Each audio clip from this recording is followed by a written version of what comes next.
Good morning and welcome to News at 10 on Rajya Sabha TV. I'm Aishwarya Kapoor. Well, Prime Minister Narendra Modi has wrapped up his four-nation Africa visit. On the last leg of his visit to Kenya, he highlighted terrorism as one major global challenge. Well, that is one big story that we'll be tracking. Also, all the updates from Jammu and Kashmir. Srinagar continues to remain tense after Burhan Wani's killing. All the details on that as well. Let us begin with the headlines.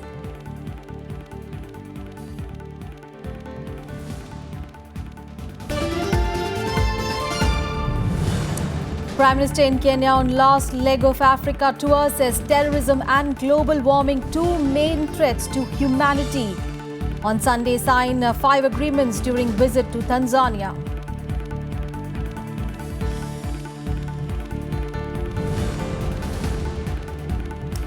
"272 people killed in weekend violence in South Sudan. Fears of renewed instability as forces loyal to President and Vice President clash.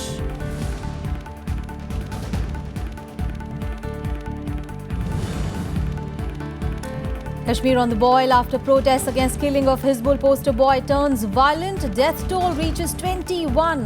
State cabinet appeals to political parties and separatists to maintain calm. Centre offers all assistance.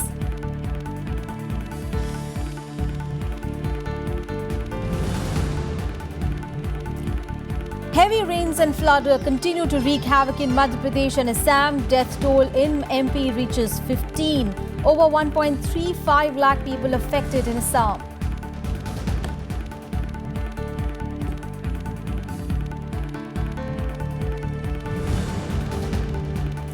And Andy Murray wins Wimbledon men's title, beating Canada's Milos Raonic in the final that lasted 2 hours 48 minutes.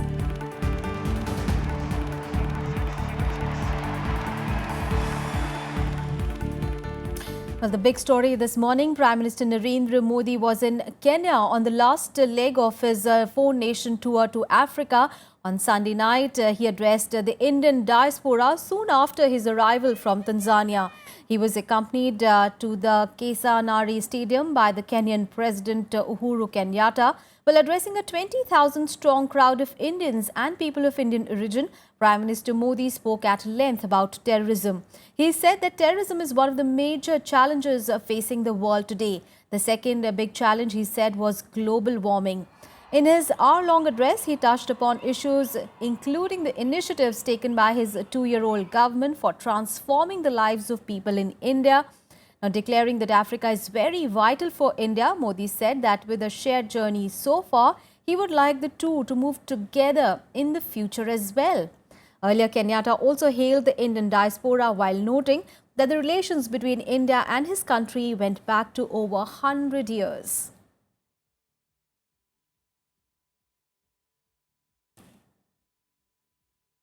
दुनिया दो संकटों से गुजर रही है। एक तरफ terrorism, आतंकवाद और दूसरी तरफ ग्लोबल वार्मिंग।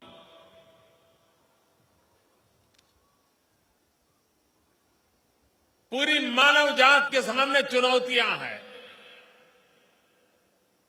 मानवता को चुनौतियां हैं, और इसलिए भूतकाल में कभी भी मानवतावादी शक्तियों को एक आने की जरूरत जितनी पड़ी थी, उससे आज करोड़ों करोड़ों गुना मानवतावादी शक्तियों को एक आने की जरूरत पैदा हुई है। और भारत और अफ्रीकन कंट्रीज एक दूसरे की शक्ति को पहचाने, एक दूसरे की आवश्यकताओं को पहचाने, एक दूसरे को मददरूप होने के रास्ते खोजे और कंधे से कंधा मिलाकर के नई ऊंचाइयों को प्राप्त करने के लिए कोई कसर न छोड़े, इस मकसद से हम आगे बढ़ रहे हैं।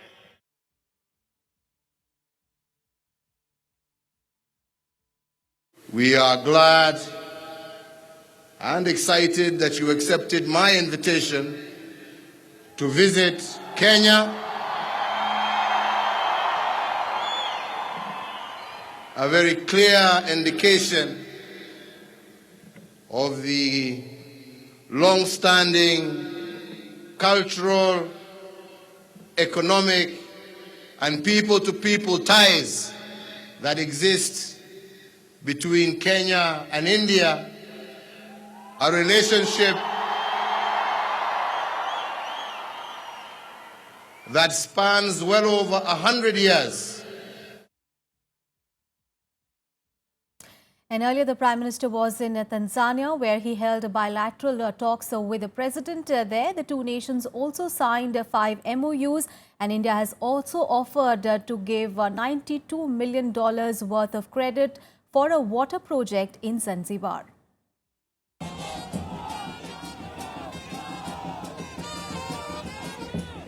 Prime Minister Narendra Modi received at the airport in Dar es Salaam by Tanzanian Prime Minister and Foreign Affairs Minister. The visit to Tanzania, the third African nation on the four-nation tour, aimed at giving an impetus to ties to the country that India describes as a value trend in Africa.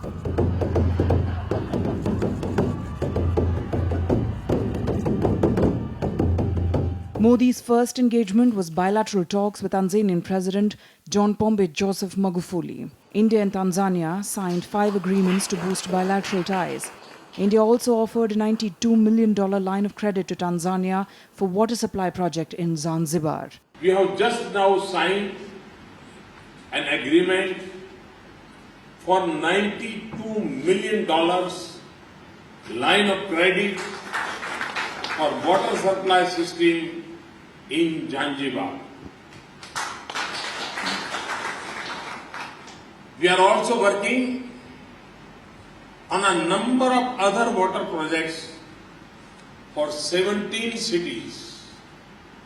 And for this, India is willing to consider an additional $500 million line of concessional credit.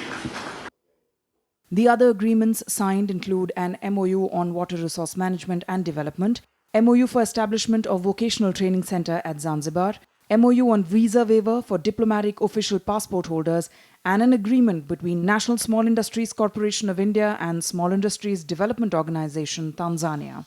President and I agreed to deepen our overall defense and security partnership, especially in the maritime domain.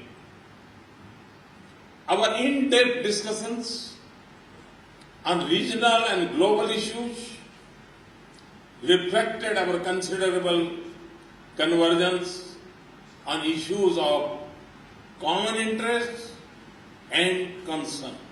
Later, Modi also interacted with Solar Mamas, a group of rural African women who have been trained under India-supported programs to harness solar energy, as well as expatriates. Modi lauded the contribution of the Indian community in Tanzania. मुझे विश्वास है कि भारत और African countries मिलकर के आने वाले दिनों में बहुत कुछ चीजें न सिर्फ अपने अपने देशों के लिए लेकिन दुनिया के लिए भी कर पाएंगे. Prime Minister said that he looks forward to building a 21st century partnership with Tanzania and offered to share with the African nation India's experience, expertise and capacity in a range of areas as a reliable friend. Bureau Report, Rajya Sabha TV.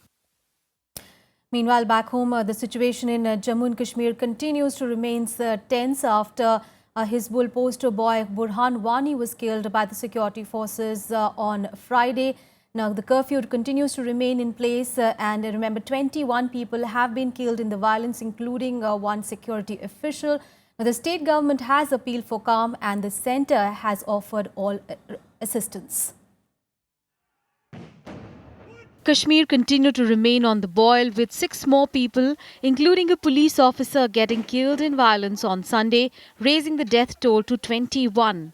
Curfew-like restrictions were imposed in the valley and mobile internet services remained suspended on the 3rd day on Sunday. Amarnath Yatra also remained suspended owing to the unrest in which over 200 people have been injured.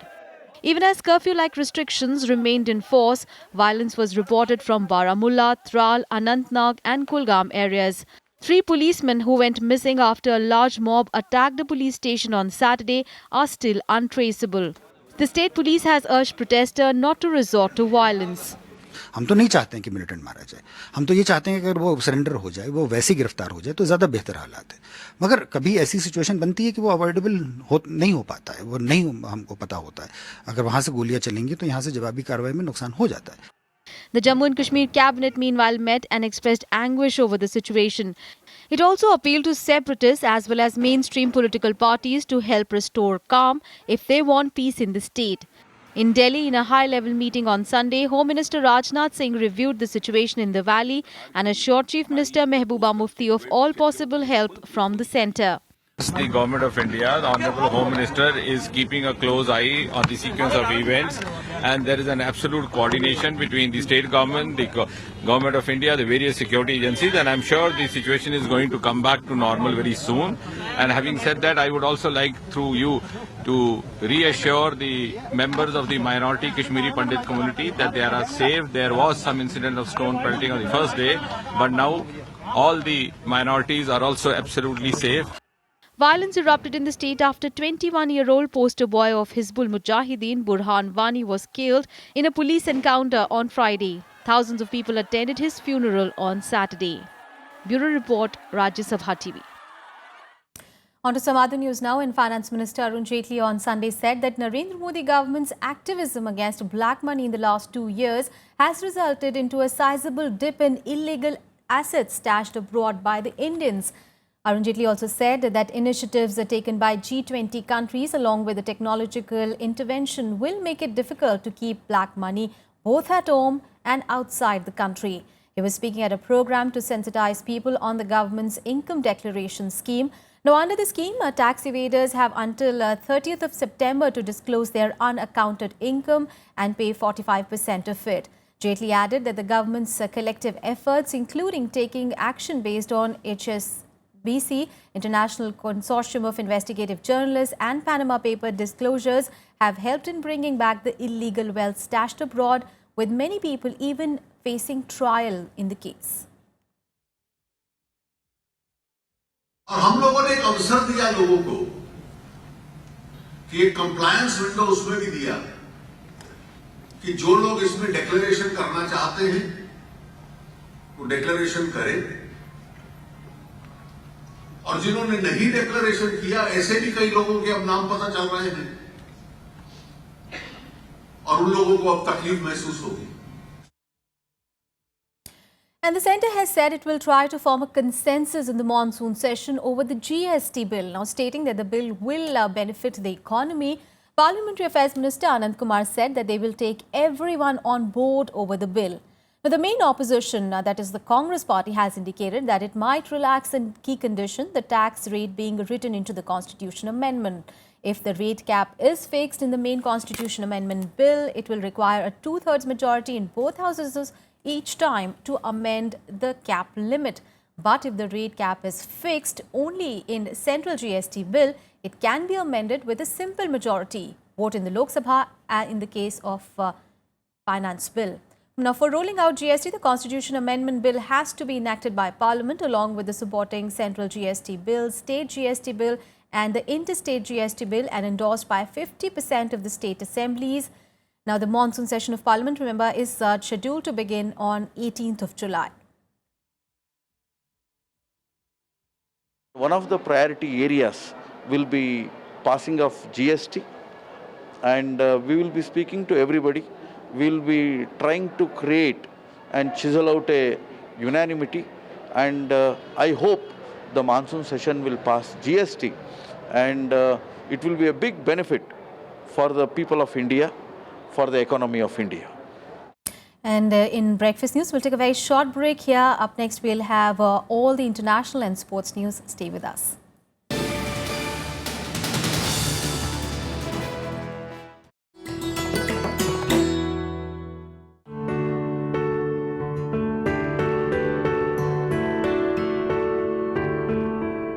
Down the ages, jewellery has been the pride of the Indian culture.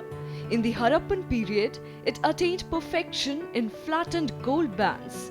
From the Mauryan period came the exquisite gold brooches. Many ornaments were an extension of religious practices, like the Gauri Shankaram Rudraksh necklace worn by the temple priest. Rings with lids preserved the taweez that held secret messages and sometimes even poison.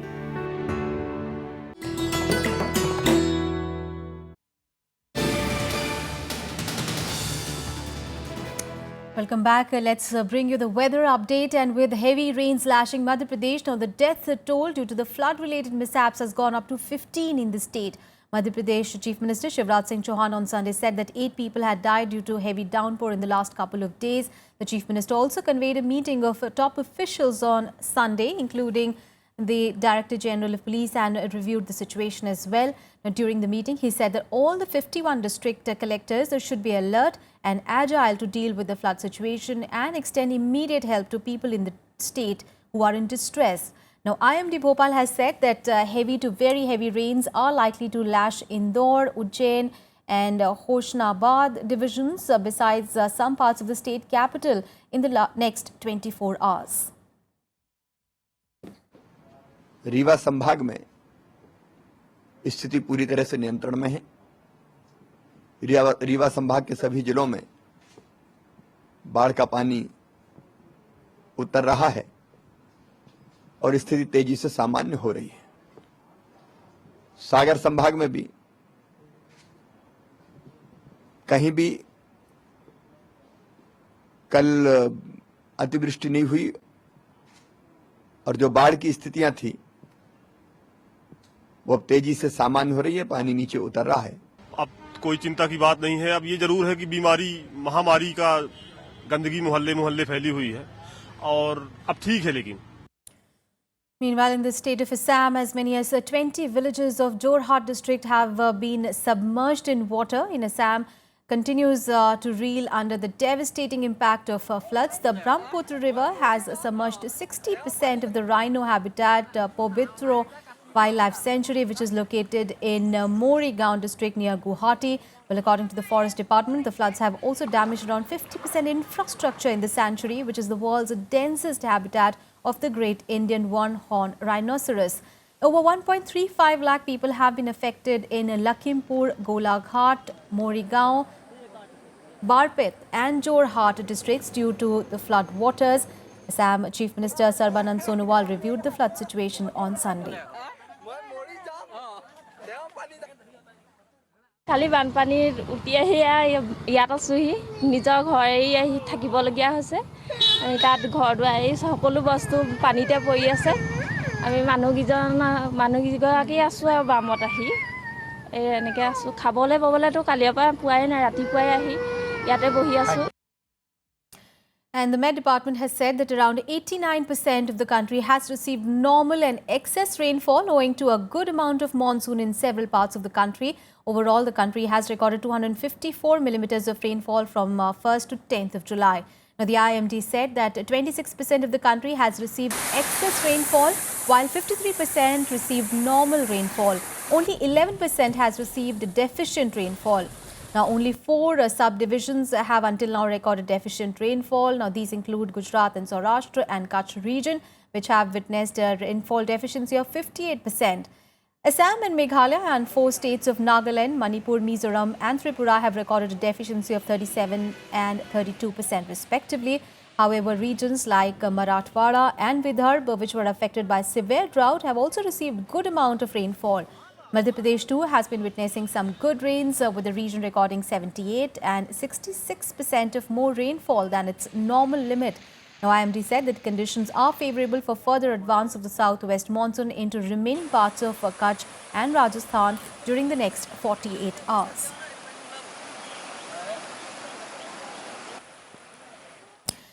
Let's bring you the big international story. Well, close to 272 people have been killed in weekend violence in South Sudan, where troops loyal to the country's president and vice president are indulging in street skirmishes. The violence has raised fears of renewed instability in the country, with a 2015 peace deal failing to quell unrest. Now, Indian embassy in South Sudan has advised its citizens not to panic and to stay indoors. Most of the UN mission staff members are Indian nationals. Government has urged the public to remain calm in the national capital, Juba. The official government spokesperson, Michael Makwelweth, said the situation is under control. The minister urged the population in Juba to stay in their houses. Desperate attempts underway to calm the situation as artillery fire rings out and a helicopter gunship buzzes overhead in South Sudanese capital, Juba. Fears of civil war mount as skirmishes between the camps loyal to President Salva Kiir and those backing the Vice President Riek Machar escalate. Close to 272 are reported to have been killed.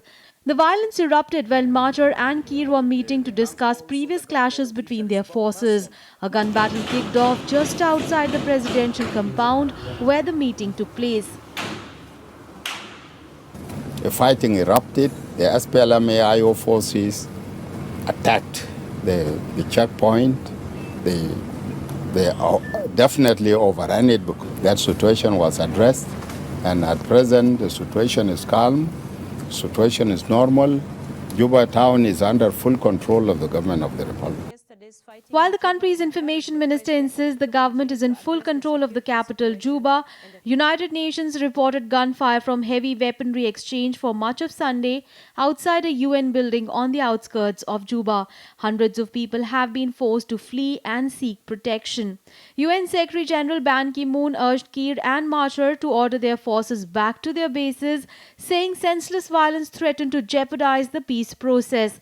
The UN Security Council held an emergency session to discuss the situation. There is nothing to be done about it, but we have to continue finding a solution to it. I will still call my colleagues tomorrow so that we sit and finish what we did not complete before. This is an interruption to the good process which we have initiated. We want to continue this process of dialogue among ourselves, resolving issues so that the country comes out of the conflict. South Sudan marked its 5th anniversary of independence from its neighboring Sudan on Saturday, but rather than celebrations, there are now fears mounting over country returning to civil war days of 2013, when skirmishes between troops loyal to Kiir and Machar escalated into a national bloodbath, killing 50,000 and displacing 2 million. While a number of peace deals have been signed since then, so far none has led to lasting stability. Bureau Report, Rajya Sabha TV. Let's get you some more international news in World Wrap. American police say the man who shot dead 5 police officers in Dallas and wounded 7 more was planning an even larger attack. Police say that Micah Johnson was angry with the recent killings of black men by police and wanted to kill white officers. However, he had wider plans and appeared to have practiced detonating explosives as well. Japanese Prime Minister Shinzo Abe has claimed victory in an election for the upper house of parliament, saying that the voters have backed his economic policies. Now, exit polls suggest that his coalition will win most of the 121 seats in contention, increasing its majority. If he secures a 2/3 majority to match that in the lower house, Abe could hold a vote on constitutional change, easing constraints on military action.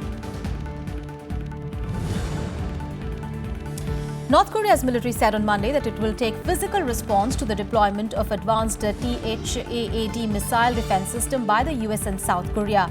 US and its ally South Korea recently deployed the anti-missile system that will use as a defense against North Korea's growing nuclear and ballistic missile capabilities. In response, North Korea said that it is unwavering will of its army to deal a ruthless retaliatory strike and turn the South into a sea of fire and a pile of ashes. Australia's Prime Minister Malcolm Turnbull has declared victory for his Conservative coalition in last week's closely fought general election. His comments came after opposition Labour leader Bill Shorten conceded defeat and congratulated him. Now, votes are still being counted, but the Liberal National Coalition is expected to win enough seats to govern. Egypt's foreign minister met Israeli Prime Minister Benjamin Netanyahu on Sunday on reviving peace efforts with the Palestinians. It is the first such visit in nearly a decade and the latest sign of waning ties between the two neighbors. The trip came amid talk of renewing an Arab peace initiative and with Israel military having recently saluted intelligence cooperation with Egypt to combat the Islamic State. And on to some sporting action. Well, local favourite Andy Murray has won the Wimbledon men's singles title for the second time, beating Canada's Milos Raonic 6-4, 7-6, 7-6 in the final on Sunday. The world number 2 Murray remained in complete control for the entire duration of 2 hours and 48 minutes, handing a clinical defeat to Raonic, who was playing his first Grand Slam final. Now, with a second win at the grass court, Murray has become the first British man to win multiple Wimbledon singles titles since Fred Perry in 1935. He won the last title in 2013.